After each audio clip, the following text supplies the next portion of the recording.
Yetu au somo letu linasema ukomo wa mateso. Somo linasema ukomo wa mateso.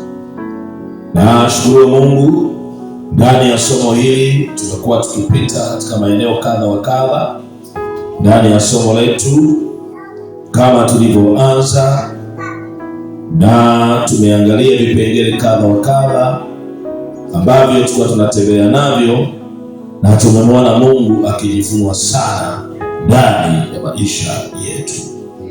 Kipengele cha kwanza tulikuwa tunatazama juu ya kanisa la kwanza, hali waliokutana nayo.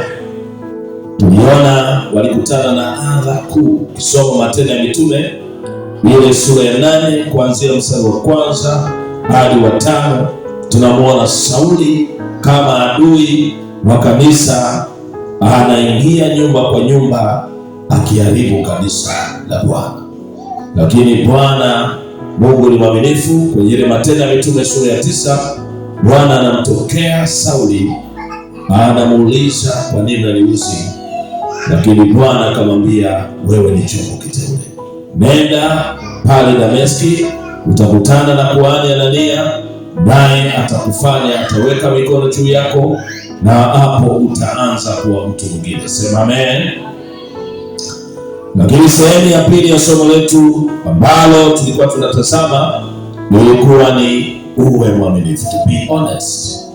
Uwe mwaminifu, to be honest. Kipengele cha pili kilikuwa kinazingatia juu ya kuwa mwaminifu hata kufa.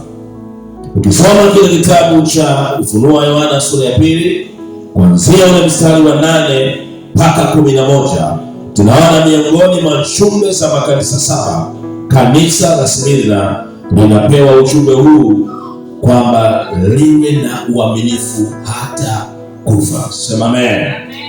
Tulipita ndani ya somo hili tukaona Zaburi sura 34 kuanzia ule mstari wa 2 hadi 22, kwamba ukisoma ule mstari wa 19 unasema mateso ya wenye haki ni mengi. Zaburi 34 mstari wa 19, Biblia inasema mateso ya wenye haki ni mengi, lakini Bwana anawaponya na hayo yote. Bwana asifiwe, Bwana asifiwe.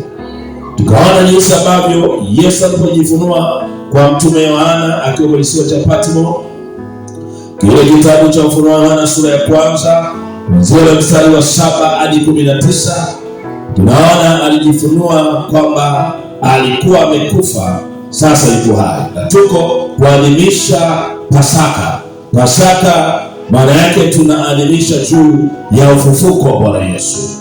Ndani ya maisha ya watu wengi yako makaburini mpaka leo, lakini kama Yesu amefufuka leo, Bwana anakwenda kufufua kila kitu ambacho kimekufa. Sema amen. Bwana asifiwe, Bwana asifiwe.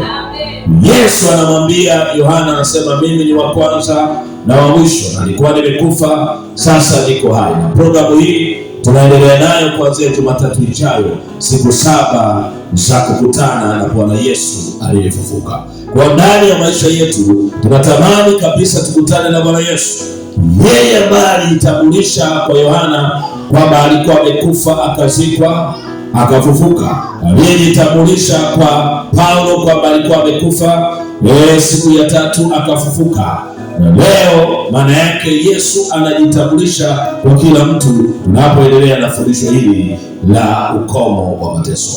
Yesu alivumilia, alipitia mateso mbalimbali, lakini mwisho wa jambo ukatokea ushindi.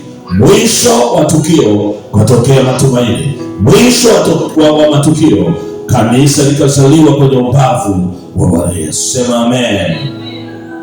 Bwana Yesu asifiwe. Anasema tena haleluya. Pigie Bwana Yesu makofi ya shangwe na